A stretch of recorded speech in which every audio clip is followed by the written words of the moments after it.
एक रात जब समुंदर की लहरें आसमान से बातें कर रही थीं और तूफान ने पूरी धरती को थाम लिया था, उस वक्त एक लकड़ी का पुराना जहाज हिंद महासागर में डोलता हुआ आगे बढ़ रहा था। उस जहाज पर बैठा था एक आदमी जो खुद नहीं जानता था कि उसकी किस्मत उसे एक ऐसे देश तक ले जा रही है जहां उसका नाम इतिहास में हमेशा के लिए लिखा जाएगा। उस व्यक्ति का नाम था संत थॉमस, यीशु मसीह के 12 चेलों में से एक। लेकिन सवाल यह है, भारत जैसे देश में जहां ईसाई धर्म का नाम तक नहीं था, वहां एक चर्च कैसे बना? एक चेला रोम से चला, जूदिया को पीछे छोड़ा और अरब की तपती रेत को पार कर हिंद की पवित्र भूमि पर कदम रखा। पर उसने ये यात्रा क्यों की? क्या उसे किसी ने भेजा था? क्या कोई रहस्य था जिसके पीछे वो भाग रहा था? क्या उसने भविष्यवाणी सुन ली थी जो उसे भारत लाई? यह कहानी केवल एक इमारत के बनने की नहीं है। यह कहानी है खून, विश्वास, गुप्त भविष्यवाणियों और एक ऐसे मिशन की जो किसी इंसान ने नहीं बल्कि परमेश्वर ने खुद शुरू किया। बाइबल से भारत में पहली चर्च कैसे बनी? एक रहस्य जो सदियों से छुपाया गया, एक युद्ध जो तलवारों से नहीं पर आत्माओं में लड़ा गया, और एक सच्चाई जिसे जानने के बाद शायद आप भी खुद को नहीं पहचान पाएंगे। यीशु की सोच में आज से शुरू हो रही है एक ऐसी श्रृंखला जो आपके दिल को हिला देगी। ये कहानी सिर्फ देखने के लिए नहीं, इसे महसूस करने के लिए है। तो अपनी सीट बेल्ट बांध लीजिए और तैयार हो जाइए उस आत्मा की यात्रा पर चलने के लिए जो बाइबल का वचन लेकर भारत आई और यहां अपने लहू से इतिहास लिख गई। आगे बढ़ने से पहले एक सवाल, क्या आप तैयार हैं उस पहले चर्च की कहानी जानने के लिए जिसे बनाने में सिर्फ ईंट और पत्थर नहीं बल्कि बलिदान और विश्वास की नींव लगी थी? अगर आप यीशु के सच्चे शिष्य हैं या बाइबल के इतिहास को गहराई से समझना चाहते हैं तो इस वीडियो को अंत तक जरूर देखें। और अगर यीशु की सोच की ये कोशिश आपको सच्चाई के करीब लाती है तो चैनल को सब्सक्राइब करना ना भूलें। आगे की कड़ियां इससे भी ज्यादा रहस्य और रोमांच से भरी होंगी। अब शुरू होता है भाग 1, संत थॉमस की रहस्यमयी यात्रा रोम से मलाबार तक। क्या आप तैयार हैं? संत थॉमस की रहस्यमयी यात्रा रोम से मलाबार तक। अध्याय 1। वह आदमी जो जल पर चला, तू कौन है? उसने पूछा। उसका शरीर कांप रहा था और होंठ सूख चुके थे। मैं वही हूं जिसके घाव आज भी गवाह हैं उस प्रेम के जो मृत्यु को भी नहीं डरा सका। वह दृश्य एक पहाड़ी पर था। आकाश में बादल गहराए थे और सामने खड़ा था एक व्यक्ति जिसके हाथों में कीलों के निशान थे पर आंखों में स्वर्ग का तेज था। वह यीशु मसीह थे और उनके सामने घुटनों के बल गिरा था थॉमस, वही थॉमस जिसने कभी संदेह किया था पर अब वह विश्वास कर चुका था। यीशु मुस्कुराए और कहा, जाओ और सारी पृथ्वी पर मेरे सुसमाचार को फैलाओ। एक देश तुम्हारी राह देख रहा है, वो देश जहां सूरज सबसे पहले उगता है, भारत। थॉमस ने सिर झुका लिया। उसी क्षण से उसकी यात्रा शुरू हो गई थी, एक रहस्यमयी, खतरनाक और ऐतिहासिक यात्रा। अध्याय 2, रोम से निकलना। एक गुप्त मिशन रोम, पहली सदी। ईसाई धर्म का नाम लेना भी खतरे से खाली नहीं था। क्लॉडियस और नीरो जैसे सम्राटों के शासन में ईसाइयों को जला दिया जाता था, क्रूस पर लटकाया जाता था। इन्हीं परिस्थितियों में थॉमस को एक विशेष दर्शन हुआ। रात को वह प्रार्थना में था और अचानक एक तेज रोशनी से पूरा कमरा भर गया। फिर वही आवाज, भारत जा, वहां मेरा एक उद्देश्य है। थॉमस ने अपने साथी चेलों से विदा ली। पतरस ने उसे आशीर्वाद दिया और कहा, यह यात्रा तुम्हारी आत्मा को शुद्ध करेगी, पर याद रखना वहां तुम्हें अपना सब कुछ देना होगा। अध्याय 3, रेगिस्तान, तूफान और एक नाव। थॉमस की यात्रा यरूशलेम से शुरू होकर दमिश्क, फिर बाबुल और फिर फारस की ओर बढ़ी। फारस के रेगिस्तान में जब उसकी ऊंटों की टोली खो गई तो वह 3 दिन बिना पानी के भटका। एक रात उसने फिर प्रार्थना की, प्रभु, यदि यह वास्तव में आपकी इच्छा है तो मुझे रास्ता दिखाओ। अगली सुबह एक व्यापारी कारवां उसे मिल गया। वे भारत के मलाबार तट जा रहे थे मसालों और रेशम के व्यापार के लिए। थॉमस उनके साथ हो लिया। समुद्र की ओर यात्रा शुरू हुई। अरब सागर में प्रवेश करते ही तूफान आ गया। नाव डगमगाने लगी। लोग चिल्ला रहे थे। कप्तान ने कहा, हम सब डूब जाएंगे। थॉमस चुपचाप खड़ा रहा। फिर उसने समुद्र की ओर देखा और कहा, शांत हो जा, मेरे प्रभु की आज्ञा है। अचानक हवा थम गई। लहरें शांत हो गईं और आकाश में तारा चमका। लोग दंग रह गए। उस रात कई नाविकों ने यीशु में विश्वास कर लिया। संत थॉमस की रहस्यमयी यात्रा भाग 2, मलाबार की धरती पर पहला कदम और पहला चमत्कार। अध्याय 4, केरल की भूमि। जहां हर नदी कुछ कहती है। 9 दिनों की यात्रा के बाद वह जहाज जिसने थॉमस को अरब सागर के तूफानों से बचाया था, अब एक शांत किनारे की ओर बढ़ रहा था। वहां हरे भरे नारियल के पेड़, धूप में चमकती रेत और तट पर हाथ जोड़कर खड़े कुछ स्थानीय लोग दिखाई दे रहे थे। यह जगह थी केरल का मलाबार तट। वर्ष था ईस्वी 52। थॉमस ने पहली बार भारत की भूमि को अपने पैरों से छुआ। वह झुका, मिट्टी उठाई और प्रार्थना की, हे प्रभु, यही वो जमीन है जहां तू चाहता है कि तेरा नाम पुकारा जाए। अध्याय 5, देवताओं की भूमि में एक अजनबी। उस समय भारत, खासकर केरल, वैदिक परंपराओं से भरा हुआ था। हर गली में एक मंदिर, हर गांव में एक ब्राह्मण पुजारी। थॉमस को वहां का रहन सहन, भाषा, पहनावा और परंपराएं बिल्कुल अजनबी लगी। लेकिन एक बात साफ थी, यह भूमि आध्यात्मिकता से भरी थी।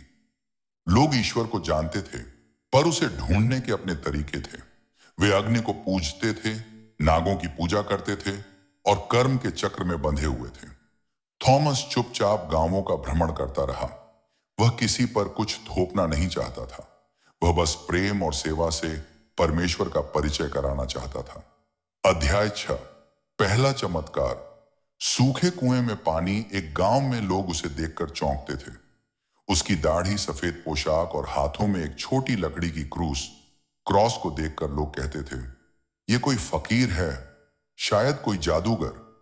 पर फिर एक दिन गांव में संकट आया। एक बड़ा कुआं जो पूरे गांव की जल आपूर्ति करता था, पूरी तरह सूख चुका था। बच्चे रो रहे थे।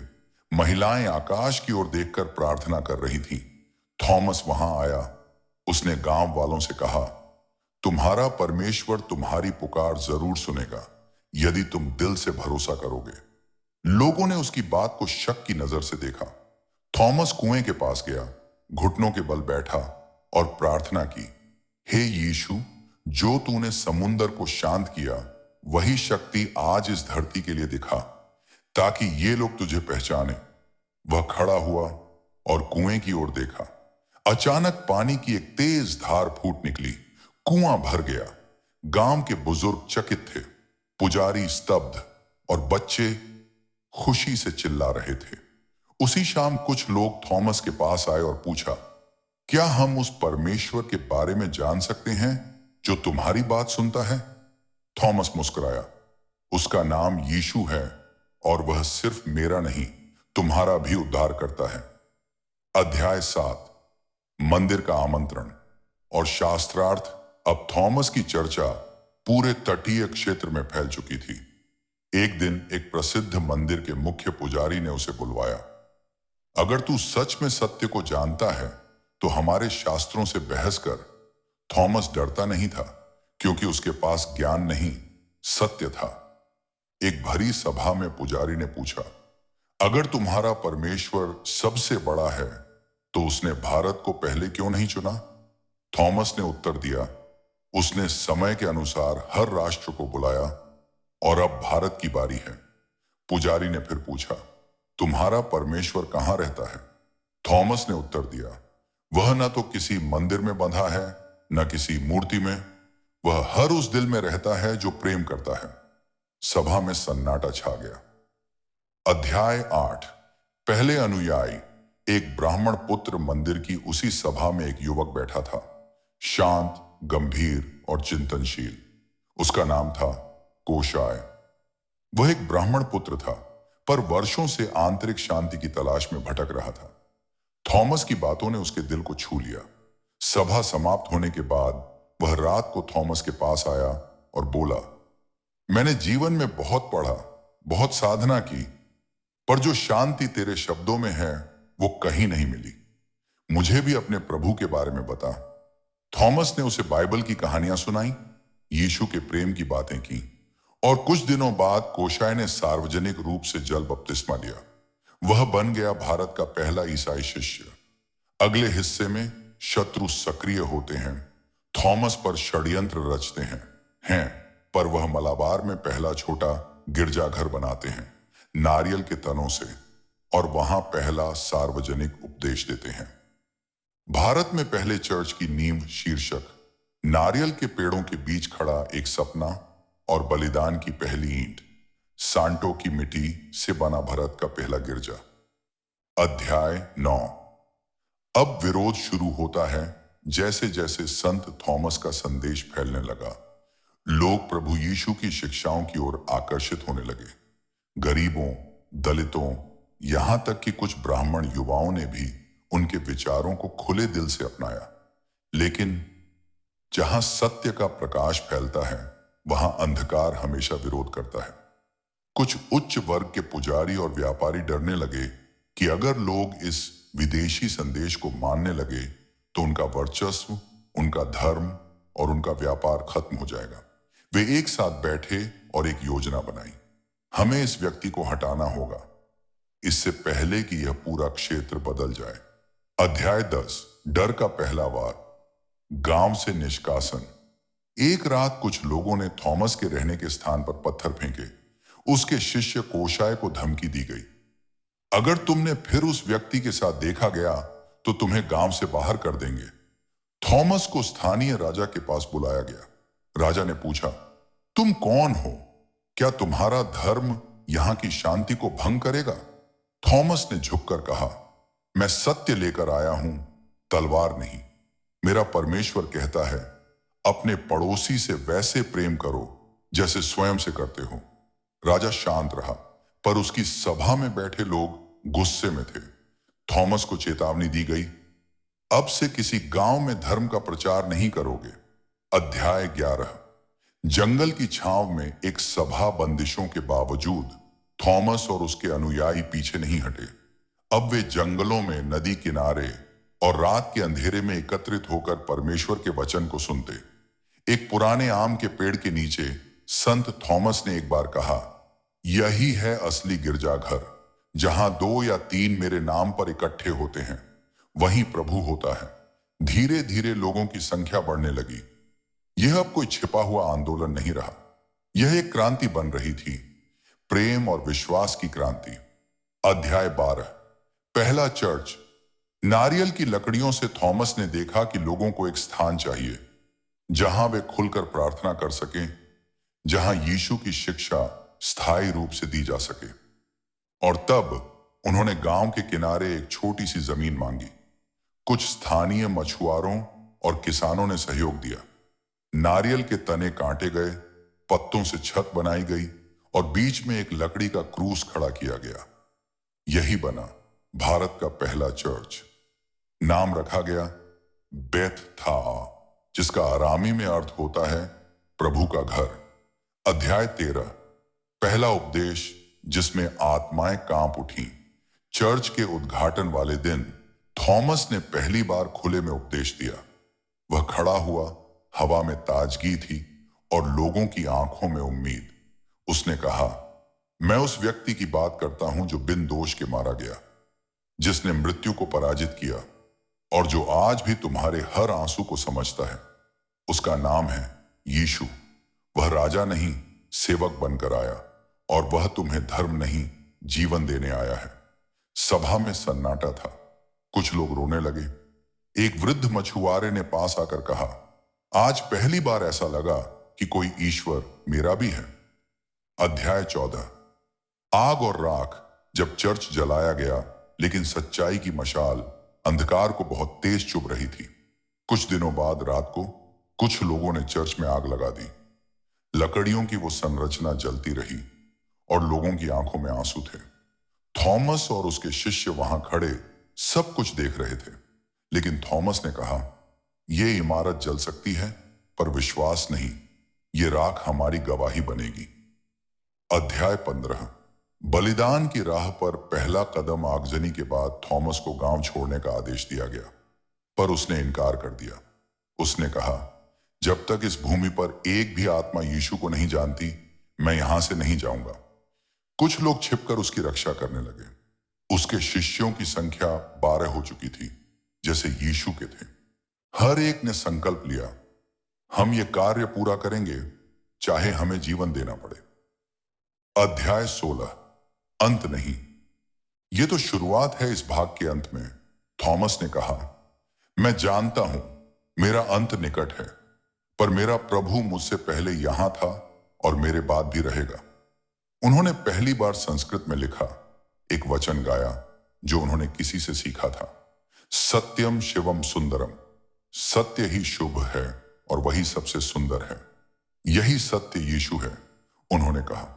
और वहीं मलाबार की भूमि पर राख से उठी एक नई आत्मिक क्रांति, जिसे दुनिया आज भारत का पहला चर्च कहती है। शहीद का संदेश। जब थॉमस का लहू गिरा और सच्चाई अमर हो गई, ये सवाल हर युग में उठता है। कभी लोग किताबें दिखाते हैं, कभी मंदिर, कभी मूर्तियां, लेकिन कुछ सत्य ऐसे होते हैं जिन्हें न लिखा जा सकता है, न मिटाया जा सकता है। वे बस लहू से लिखे जाते हैं। संत थॉमस, वह आत्मा जो यीशु के सीधे शिष्य थे, जिन्होंने यीशु को मरे हुओं में से जीते हुए देखा था, अब भारत की पवित्र मिट्टी में वही सत्य बो रहे थे। पर इस सत्य के साथ आया था विरोध, और विरोध के साथ आया था षड्यंत्र। मलाबार के तट पर जहां पहला चर्च खड़ा हुआ, वहीं शुरू हुई एक साजिश। थॉमस ने जिन लोगों को प्रेम से गले लगाया, उनमें से कुछ ने पीठ पीछे खंजर तेज किया। क्यों? क्योंकि उनका संदेश धर्म नहीं, प्रेम था। उनकी शक्ति चमत्कार नहीं, सेवा थी। और यही बात उन लोगों को सहन नहीं थी जिनका धर्म डर से चलता था। इस भाग में आप देखेंगे कैसे राजा के दरबार में थॉमस के विरुद्ध झूठे आरोप लगाए गए, कैसे एक मंदिर के प्रमुख ने थॉमस के विरुद्ध धार्मिक क्रांति की शुरुआत की। थॉमस का भागना नहीं, बल्कि साहस से खड़ा होना, और अंत में एक पहाड़ी पर उसकी हत्या, जो मृत्यु नहीं बल्कि एक पवित्र गवाही बन गई। लेकिन मृत्यु अंत नहीं होती। जिस जगह उसका खून गिरा, वहां एक नया बीज अंकुरित हुआ। एक ऐसा बीज जो आने वाले हजारों सालों तक इस बात की गवाही देगा कि यीशु मसीह का संदेश तलवार से नहीं, प्रेम से फैला, और प्रेम को कोई मार नहीं सकता। यीशु की सोच पर हम अब आपको ले चलेंगे उस कालखंड में जहां थॉमस के जीवन के अंतिम दिन सबसे रोमांचक, सबसे भावनात्मक और सबसे क्रांतिकारी क्षण लेकर आए। एक सवाल जो आपको इस पूरी कहानी से बांध कर रखेगा। अगर एक व्यक्ति जानता है कि उसका अंत मृत्यु है, फिर भी वह उस रास्ते पर चलता है, तो उसमें क्या है जो उसे रोक नहीं पाता? शहीद का संदेश, जब थॉमस का लहू गिरा और सच्चाई अमर हो गई। अध्याय 1। अंधकार गहराता है। पहला चर्च तो बन गया था, लेकिन उस छोटे से चर्च की दीवारों में विश्वास की ऐसी शक्ति थी जिसने शैतान की नींव को हिला दिया। स्थानीय पुजारियों और शक्तिशाली लोगों को डर लगने लगा। अगर लोग थॉमस की शिक्षाओं को मानने लगे, तो मंदिरों का महत्व घटेगा और हमारा राज खत्म हो जाएगा। धीरे धीरे उन्होंने लोगों को भड़काना शुरू किया। यह विदेशी है, यह हमारे देवताओं का अपमान करता है, इसे यहां से भगाओ। अध्याय 2। दरबार में आरोप। एक दिन थॉमस को स्थानीय राजा के दरबार में बुलाया गया। महल की दीवारें गर्म थीं और हवा में संदेह भरा हुआ था। एक पुजारी खड़ा हुआ और चिल्लाया, यह व्यक्ति हमारे लोगों को बहका रहा है। यह कहता है कि यीशु ही एकमात्र मार्ग है। क्या हमारे देवी देवता झूठे हैं? थॉमस शांत रहा, फिर बोला, मैं झूठ को नहीं मिटाता, बस सच को सामने लाता हूं। सत्य स्वयं ही झूठ को जला देता है। राजा असमंजस में था। उसने कहा, हम तुम्हें भारत छोड़ने का आदेश देते हैं। लेकिन थॉमस ने जवाब दिया, मैं केवल उसी की सुनता हूं जिसने मुझे यहां भेजा है, परमेश्वर। अध्याय 3, षड्यंत्र की आग। थॉमस की नाफरमानी ने शत्रुओं को और भी क्रोधित कर दिया। अब एक नई योजना बनी। उसे धर्म का अपमान करने के झूठे आरोप में मारा जाए। एक अफवाह फैलाई गई। थॉमस ने एक मंदिर में जाकर वहां के देवता को अपवित्र किया। लोग भड़क उठे। बिना जांच, बिना सच्चाई, भीड़ उसके चर्च की ओर चल पड़ी। अध्याय 4, विश्वास की परीक्षा। थॉमस जानता था कि उसकी मृत्यु निकट है। उसने अपने शिष्यों से कहा, अगर मुझे मार भी दिया जाए तो सत्य को न छोड़ना। मेरी मृत्यु केवल एक बीज बनेगी जो कई जीवनों को जन्म देगी। उसने आखिरी बार प्रभु भोज कराया, एक एक करके शिष्यों को गले लगाया और बोला, मुझे शांति है, क्योंकि मैं जानता हूं कि जहां मैं जा रहा हूं वहां मेरे लिए स्थान पहले से तैयार है। अध्याय 5, वह पहाड़ी। जहां खून बहा संत थॉमस को एक पहाड़ी पर ले जाया गया, आज जिसे संत थॉमस माउंट कहा जाता है, चेन्नई के पास। भीड़ इकट्ठी थी, गालियां, पत्थर और लाठी लेकर। किसी ने पीछे से भाला मारा, एकदम दिल के पास। खून की धार निकल पड़ी, लेकिन थॉमस के चेहरे पर मुस्कान थी। उसने हाथ उठाकर प्रार्थना की, हे पिता, इन्हें क्षमा करना, ये नहीं जानते ये क्या कर रहे हैं। और वो गिर गया। मिट्टी लाल हो गई, पर वही मिट्टी बन गई भारत की आत्मिक क्रांति की जमीन। अध्याय 6, चमत्कार और शांति की घोषणा। कुछ दिन बाद एक चमत्कार हुआ। एक व्यक्ति जिसने थॉमस को पत्थर मारा था, उसे एक रात सपना आया। वह व्यक्ति सच्चा था। तूने प्रभु के सेवक को मारा। उस व्यक्ति ने पश्चाताप किया और खुद चर्च की दीवारों को फिर से खड़ा करने में मदद की। वहां खड़ा हुआ एक नया चर्च और साथ ही एक शिलालेख उकेरा गया। यहां वह व्यक्ति मारा गया जिसने भारत में सबसे पहले यीशु की बात की थी। अध्याय 7, थॉमस की विरासत। थॉमस चला गया, लेकिन उसकी विरासत मिट नहीं सकी। उसके 12 शिष्य पूरे दक्षिण भारत में फैल गए। केरल, चेन्नई, नागपट्टिनम, मलाबार, हर जगह छोटे छोटे चर्च बनने लगे। लोग कहते हैं जब वह पहाड़ी पर मारा गया तो एक सफेद कबूतर आकाश में ऊपर उठा, जैसे आत्मा परमेश्वर के पास लौट गई हो। अध्याय 8, दुनिया गवाही देती है आज भी। चेन्नई में संत थॉमस चर्च है। वहां की मिट्टी, दीवारें और कब्र गवाही देती हैं कि सत्य को मारा जा सकता है पर हराया नहीं जा सकता। आपसे एक सवाल, अगर थॉमस ने मृत्यु को चुना तो आप जीवन में सत्य को चुनने से क्यों डरते हैं? क्या आज भी हम उसी थॉमस की तरह साहसी बन सकते हैं? क्या हम अपने विश्वास को जीवित रखने के लिए खड़े हो सकते हैं? जब इतिहास मिटाया गया तो सच्चाई चुपचाप छिपा दी गई। संत थॉमस का खून गिरा, चर्च खड़ा हुआ और उनका नाम इतिहास में दर्ज हो गया। लेकिन एक सवाल पीछे छूट गया, उसका लिखा हुआ क्या हुआ? उसकी गवाही, उसके अनुभव और वह सच्चाई जो उसने भारत में देखी, वो सब किसने लिखा? और कहां है वो दस्तावेज?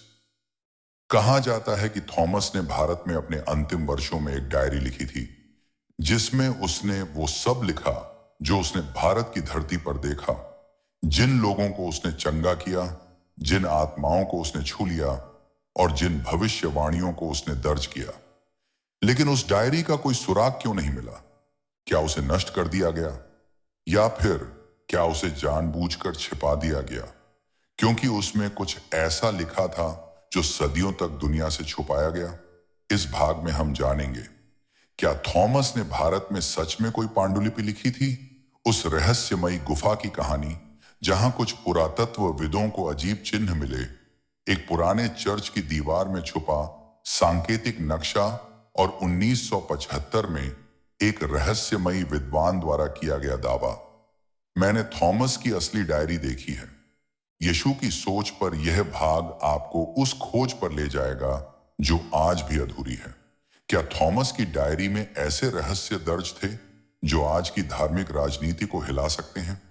क्या बाइबल के कुछ छिपे हुए अध्याय वास्तव में भारत की धरती पर लिखे गए? यह हिस्सा रोमांच, इतिहास और आध्यात्मिक रहस्य से भरा होगा, जहां एक पत्र, एक दीवार और एक खंडहर सदियों पुराना सच खोलते हैं। अध्याय एक सवाल जो सदियों से अनुत्तरित है। थॉमस का खून भारत की मिट्टी पर गिरा, चर्च बना। लोगों ने विश्वास किया, लेकिन उसके जाने के बाद जो सबसे बड़ा रहस्य पीछे छूट गया, वो था उसका लिखा हुआ वचन। बाइबल में थॉमस की गवाही सीमित है, पर इतिहासकार मानते हैं थॉमस ने भारत में रहते हुए विस्तार से एक पांडुलिपि लिखी थी, जिसमें उसने भारत की आत्मिक अवस्था, अपने अनुभव और भविष्य की चेतावनियां दर्ज की थी। पर वो पांडुलिपि कहाँ है? अध्याय 2 एक पुरानी कथा केरल के एक गांव पलयूर में। एक कथा वर्षों से सुनी जाती रही है। एक बूढ़ी दादी अपने पोते को कहती हैं, एक बार थॉमस ने एक पत्थर पर कुछ लिखा और उसे एक कुएं के नीचे छुपा दिया। किसी को कभी वो पत्थर नहीं मिला, पर जब गांव में चर्च खुदा, वहां की दीवार में कुछ अजीब निशान थे। प्राचीन अरामी लिपि जो यीशु के युग में बोली जाती थी। अध्याय 3 एक भूली हुई गुफा। 1983 में केरल के पठानमथिट्टा जिले में कुछ बच्चों ने एक पुरानी गुफा खोजी। गुफा के अंदर दीवार पर कुछ उकेरा हुआ था। शब्द तो नहीं पहचाने जा सके, पर एक आकृति साफ थी। एक क्रॉस, उसके नीचे नदी और एक किताब पर 3 कीलें। स्थानीय पादरी ने कहा, यह थॉमस की निशानी हो सकती है, और तभी यह अफवाह फैल गई। थॉमस की असली डायरी कहीं दक्षिण भारत की गुफाओं में छिपी है। अध्याय 4 रोम से आया पत्र। 1997 में वेटिकन के एक विद्वान फादर लोरेंजो भारत आए। उनके पास एक दस्तावेज था, लैटिन में लिखा हुआ, 17वीं सदी का अनुवाद, जिसमें लिखा था, एक स्क्रॉल रॉक अल्टर के नीचे छुपा हुआ था उस देश में जो पूर्वी क्रॉस का था। एक ग्रंथ छुपाया गया है पूर्वी क्रॉस की भूमि में, चट्टान की वेदी के नीचे, ईस्टर्न क्रॉस यानी भारत। क्या यह पक्का संकेत था कि थॉमस की पांडुलिपि भारत में ही है? अध्याय 5 एक पुराना नक्शा। चेन्नई में संत थॉमस माउंट चर्च की दीवार में 2005 में मरम्मत के दौरान एक पत्थर की ईंट गिरी। उसके पीछे छुपा था एक नक्शा। नक्शे में दिखा गया था एक पहाड़ी, एक नदी और एक क्रॉस के आकार की गुफा। पुरातत्व विभाग ने इसे सिर्फ आकस्मिक मानकर फाइल बंद कर दी, पर एक युवा विद्वान डॉक्टर आइजक जॉन ने दावा किया, यह नक्शा थॉमस की डायरी की ओर इशारा करता है। हमें इसकी गहराई में जाना चाहिए। अध्याय 6 छुपाया गया सच। डॉक्टर आइजैक ने एक साक्षात्कार में कहा, मुझे उन पृष्ठों के टुकड़े मिले जिनमें लिखा था, भारत में मैंने जो देखा वह स्वर्ग की कल्पना से भी सुंदर है, पर यहां के लोग अंधकार में हैं और परमेश्वर ने मुझे यही प्रकाश पहुंचाने भेजा है। पर जल्द ही डॉ आइजैक गायब हो गए। उनकी खोज रोक दी गई। कुछ कहते हैं उन्हें चुप करा दिया गया। क्यों? क्या उस पांडुलिपि में कुछ ऐसा था जो धार्मिक संस्थाओं को असहज कर देता? अध्याय 7 एक भविष्यवाणी। जो डायरी में दर्ज थी, कुछ पृष्ठों पर थॉमस की लिखावट की पुष्टि की गई कार्बन डेटिंग द्वारा, और उसमें यह लिखा था, भारत में एक दिन ऐसा युग आएगा जब लोग सत्य को फिर से खोजेंगे, और जब मेरी लिखी बातें फिर उजागर होंगी तो एक नई जागृति शुरू होगी। अध्याय 8 आज की खोज। आज भी केरल, चेन्नई और नागपट्टिनम में शोधकर्ता, पुरातत्वविद और विश्वास रखने वाले लोग थॉमस की उस डायरी को खोजने में लगे हैं। क्या वह गुफा अब भी बंद है? क्या वो कुआं अब भी चुप है? क्या वो पत्र जो थॉमस ने भारत को सौंपा कभी प्रकाश में आएगा? यह रहस्य क्यों मायने रखता है? क्योंकि यह सिर्फ इतिहास नहीं, यह उस आत्मिक क्रांति का दस्तावेज है जिसने भारत में यीशु के प्रेम को बोया। और अगर हमें वो दस्तावेज मिल जाता है तो हम जान पाएंगे भारत का आत्मिक भविष्य कितने वर्षों पहले ही लिख दिया गया था। जब एक इमारत इतिहास से मिटा दी जाती है, तब सच्चाई और गहरी गढ़ जाती है। भारत में संत थॉमस ने जो पहला चर्च बनाया, वो सिर्फ ईंटों का ढांचा नहीं था, वो एक आध्यात्मिक क्रांति की शुरुआत थी। उस चर्च से निकली आवाजें दक्षिण भारत के गांवों, जंगलों, समुद्र किनारों तक पहुंची, जहां यीशु के वचन पहली बार बोले गए। लेकिन आज उस पहले चर्च का कोई नामो निशान क्यों नहीं? कहां गया वो स्थान जहां थॉमस ने प्रार्थना की थी, जिसे उसने अपने ही हाथों से बनाया था? क्या वो चर्च जानबूझकर नष्ट किया गया था, या आज भी उसकी नींव किसी के घर के नीचे छिपी हुई है? इस भाग में हम जानेंगे थॉमस द्वारा बनाए गए चर्च की सटीक भौगोलिक लोकेशन, वेटिकन और ब्रिटिश काल के दस्तावेज जो उस चर्च के मिटाए जाने की पुष्टि करते हैं। एक चर्च के नीचे मिल चुकी नींव जो 2000 साल पुरानी बताई जाती है, और वो गवाहियां जिनमें कुछ लोगों ने कहा रात को वहां से प्रार्थना की आवाज आती है, जबकि वहां कुछ भी नहीं है। यह भाग उस सच्चाई को उजागर करेगा जिसे इतिहास की किताबों से मिटा दिया गया, लेकिन आत्माओं की गवाही से नहीं। यीशु की सोच पर अगला भाग वो दरवाजा खोलेगा जहां ईंटें तो नहीं, पर आत्मा की गूंज आज भी सुनाई देती है। भाग 4, खोया हुआ चर्च जो मिटा दिया गया लेकिन मिटा नहीं। अध्याय 1, वो मिट्टी जहां पहला चर्च खड़ा हुआ। यह कहानी शुरू होती है केरल के एक प्राचीन तटीय गांव से, मलायनकारा। 62 ईस्वी के आसपास थॉमस ने यहां कदम रखा था। लोगों ने उसे परदेशी साधु कहा। उसकी आंखों में कुछ था, कोई गहराई, कोई संदेश। उसी 82 ईस्वी के आसपास थॉमस ने यहां कदम रखा था। लोगों ने उसे परदेशी साधु कहा। उसकी आंखों में कुछ था, कोई गहराई, कोई संदेश। उसी 62 ईस्वी के आसपास थॉमस ने यहां कदम रखा था। लोगों ने उसे परदेशी साधु कहा। उसकी आंखों में कुछ था, कोई गहराई, कोई संदेश। उसी 62 ईस्वी के आसपास थॉमस ने यहां कदम रखा था। लोगों ने उसे परदेशी साधु कहा। उसकी आंखों में कुछ था, कोई गहराई, कोई संदेश। उसी 62 ईस्वी के आसपास थॉमस ने यहां कदम रखा था। लोगों ने उसे परदेशी साधु कहा। उसकी आंखों में कुछ था, कोई गहराई, कोई संदेश। उसी 62 ईस्वी के आसपास थॉमस ने यहां कदम रखा था। लोगों ने उसे परदेशी साधु कहा। उसकी आंखों में कुछ था, कोई गहराई, कोई संदेश। उसी 62 ईस्वी के आसपास थॉमस ने यहां कदम रखा था। लोगों ने उसे परदेशी साधु कहा। उसकी आंखों में कुछ था, कोई गहराई, कोई संदेश। उसी 62 ईस्वी के आसपास थॉमस ने यहां कदम रखा था। लोगों ने उसे परदेशी साधु कहा। उसकी आंखों में कुछ था, कोई गहराई, कोई संदेश। उसी 62 ईस्वी के आसपास थॉमस ने यहां कदम रखा था। लोगों ने उसे परदेशी साधु कहा। उसकी आंखों में कुछ था, कोई गहराई, कोई संदेश। उसी 62 ईस्वी के आसपास थॉमस ने यहां कदम रखा था। लोगों ने उसे परदेशी साधु कहा। उसकी आंखों में कुछ था, कोई गहराई, कोई संदेश। उसी 62 ईस्वी के आसपास थॉमस ने यहां कदम रखा था। लोगों ने उसे परदेशी साधु कहा। उसकी आंखों में कुछ था, कोई गहराई, कोई संदेश। उसी 62 ईस्वी के आसपास थॉमस ने यहां कदम रखा था। लोगों ने उसे परदेशी साधु कहा। उसकी आंखों में कुछ था, कोई गहराई, कोई संदेश। उसी 62 ईस्वी के आसपास थॉमस ने यहां कदम रखा था। लोगों ने उसे परदेशी साधु कहा। उसकी आंखों में कुछ था, कोई गहराई, कोई संदेश। उसी 62 ईस्वी के आसपास थॉमस ने यहां कदम रखा था। लोगों ने उसे परदेशी साधु कहा। उसकी आंखों में कुछ था, कोई गहराई, कोई संदेश। उसी 62 ईस्वी के आसपास थॉमस ने यहां कदम रखा था। लोगों ने उसे परदेशी साधु कहा। उसकी आंखों में कुछ था, कोई गहराई, कोई संदेश। उसी 62 ईस्वी के आसपास थॉमस ने यहां कदम रखा था। लोगों ने उसे परदेशी साधु कहा। उसकी आंखों में कुछ था, कोई गहराई, कोई संदेश। उसी 62 ईस्वी के आसपास थॉमस ने यहां कदम रखा था। लोगों ने उसे परदेशी साध गांव में एक दिन उसने एक छोटी सी झोपड़ी के पास लोगों को इकट्ठा किया और कहा, यहां एक दिन ऐसा स्थान खड़ा होगा जहां जीवित परमेश्वर की आराधना होगी। अध्याय 2, हाथों से बनी एक गवाही किसी साम्राज्य की सहायता नहीं थी। कोई धन नहीं, कोई सेना नहीं।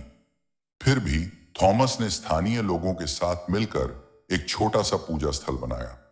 लकड़ी के खंभे, पत्तों की छत और मिट्टी की दीवारें, पर वहां होता था कुछ असाधारण। बीमार चंगे होते थे, बंद दिल खुलते थे और आत्माएं बदल जाती थीं। यह चर्च था भारत का पहला मसीही प्रार्थना स्थल। अध्याय 3। जब रोशनी फैलने लगी, सिर्फ मलायनकारा नहीं, पास के गांवों में भी खबर फैल गई। लोग नावों में बैठकर आते, चट्टानों पर बैठते और सुनते, परमेश्वर इतना प्रेम करता है कि उसने अपने पुत्र को हमारे लिए भेजा। यह संदेश नई भाषा में था, पर आत्माएं पहचान रही थीं, यह आवाज स्वर्ग से है। अध्याय 4। और तभी आया तूफान। जिस सत्य की रोशनी फैली, उस पर धार्मिक ईर्ष्या का अंधेरा मंडराने लगा। स्थानीय ब्राह्मणों को यह बर्दाश्त नहीं हुआ कि लोग ईसा के नाम पर चंगे हो रहे हैं, और फिर एक रात चर्च को घेर लिया गया। इसका नाम मिटा दो, यहां कोई विदेशी पूजा नहीं होगी। थॉमस की गैर मौजूदगी में चर्च को आग लगा दी गई। अध्याय 5। पर राख के नीचे बच गई नींव, आग ने दीवारें गिरा दी, छत उड़ गई, पर जो बच गया वो थी उस चर्च की आत्मा। कुछ चट्टानें राख में ढकी थीं, जिन पर आज भी एक अरामी शब्द उकेरा गया है, श्लामा, यानी शांति। अध्याय 6। ब्रिटिश पुरातत्वविद की डायरी। 1993 में एक ब्रिटिश इतिहासकार आर्थर मैकडोनाल्ड ने मलायनकारा में खुदाई की। उन्होंने अपनी डायरी में लिखा, मैंने बड़े नीम पत्थरों को एक क्रॉस के आकार में लगा हुआ पाया। कोई स्थानीय संरचना इस शैली के अनुसार नहीं है। मैंने क्रॉस के आकार में लगे नीम के पत्थर पाए। स्थानीय वास्तुकला में ऐसा कुछ नहीं मिलता। यह प्रमाण था। थॉमस द्वारा बनाए गए चर्च की नींव अब भी जिंदा है। अध्याय 7। ऊपर खड़ी हुई एक दूसरी इमारत। 1954 में, उसी 1954 में उसी स्थान पर एक आधुनिक भवन खड़ा किया गया, मलायनकारा चर्च। पर लोगों ने महसूस किया नीचे कुछ और है। कुछ लोगों ने रात में वहां से प्रार्थना की आवाजें सुनी, जबकि चर्च बंद था। क्या आत्माओं की गवाही थॉमस के चर्च की यादें थीं? अध्याय 8। क्या जानबूझकर छुपा दिया गया? कुछ शोधकर्ताओं का दावा है कि सरकारी और धार्मिक दबाव के कारण उस असली चर्च की खुदाई रोक दी गई। अगर वो चर्च सामने आ गया तो बहुत सी धार्मिक कहानियां टूट जाएंगी। कहा जाता है कि एक बार वहां खुदाई शुरू हुई थी, लेकिन उसे बीच में ही रोक दिया गया क्योंकि किसी ने ऊपर से आदेश भेजा। अध्याय 9। खोई हुई गवाही। एक बुजुर्ग विश्वासिनी, मरियम अम्मा, ने अपने अंतिम दिनों में कहा, मैंने अपने दादा से सुना था कि उन्होंने उस चर्च की नींव पर बैठकर थॉमस को प्रार्थना करते देखा था। जब आग लगी तो वो रो पड़े थे, लेकिन बोले, यीशु का नाम कभी नहीं रुकेगा। अध्याय 10। अब क्या? आज चर्च तो नए बन गए, पर वो पहला चर्च जो बिना धन, बिना सत्ता, सिर्फ विश्वास पर खड़ा हुआ था, वो अब भी अपनी पहचान चाहता है। संदेश। एक इमारत को मिटाया जा सकता है, लेकिन उसमें बोया गया सत्य नहीं। उस चर्च की राख में अब भी तपिश है, और अगर हम खोजें तो उसकी नींव में अब भी थॉमस की आवाज गूंजती है। यीशु ही मार्ग है, सत्य है और जीवन है। भाग 5 का इंट्रो। थॉमस की मृत्यु और पुनरागमन की भविष्यवाणी। क्या वे भारत लौटेंगे? एक शहादत जो इतिहास नहीं, आत्मा में दर्ज है। 68 ईस्वी की एक गर्म दोपहर, थॉमस चेन्नई, मद्रास के पास एक पहाड़ी पर चढ़ रहे थे। नाम था सेंट थॉमस माउंट।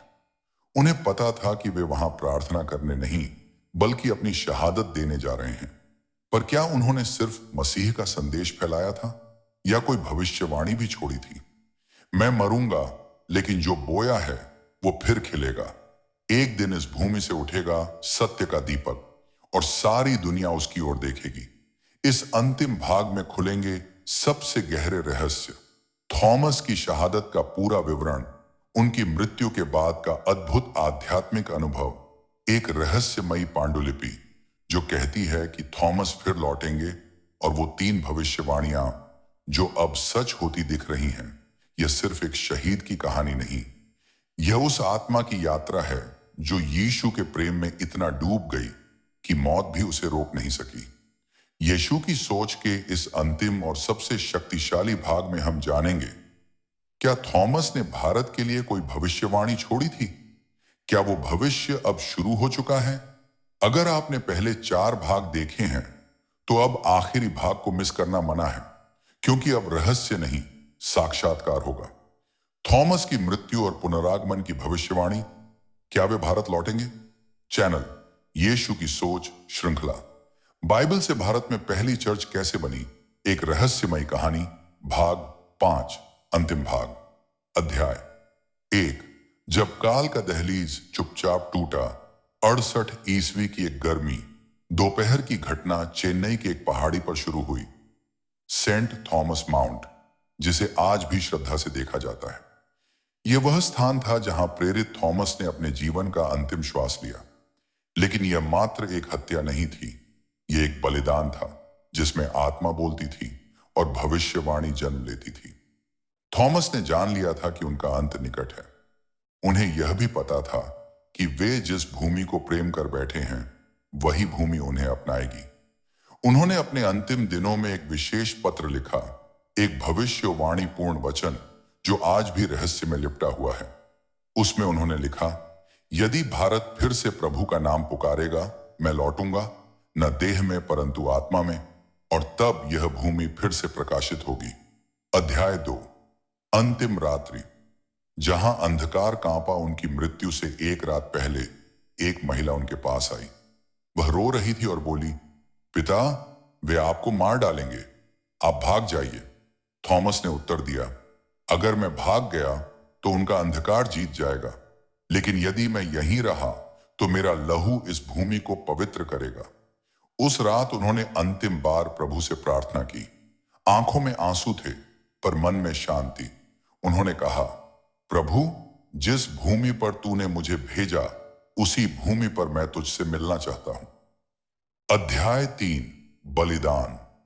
वह शिखर जहां लहू बहा अगली सुबह, जब वे पहाड़ी पर प्रार्थना कर रहे थे, उन्हें पीछे से एक भाला मारा गया। उनका शरीर रक्त रंजित हो गया, लेकिन उनकी आंखें शांत थीं। उन्होंने आसमान की ओर देखा और कहा, हे पिता, इन्हें क्षमा करना, ये नहीं जानते कि ये क्या कर रहे हैं। उनके साथ खड़ा एक युवक, जो बाद में पहला भारतीय पास्टर बना, रोते हुए उनके शरीर को गोद में लिया। उसी ने बाद में एक पत्थर पर लिखा, यह वह स्थान है जहां प्रेम ने मृत्यु को पराजित किया। अध्याय 4। भटकी हुई सभ्यता को भविष्य की झलक। थॉमस का लिखा हुआ पत्र, जिसे उनके शिष्य ने छुपा दिया था, सदियों बाद खोजा गया। उसमें एक रहस्य था, जब भारत पुनः आत्मिक अंधकार में डूबेगा, तब फिर कोई मेरी तरह उठेगा जो केवल प्रभु की बात करेगा, और वह भी इस मिट्टी से ही होगा।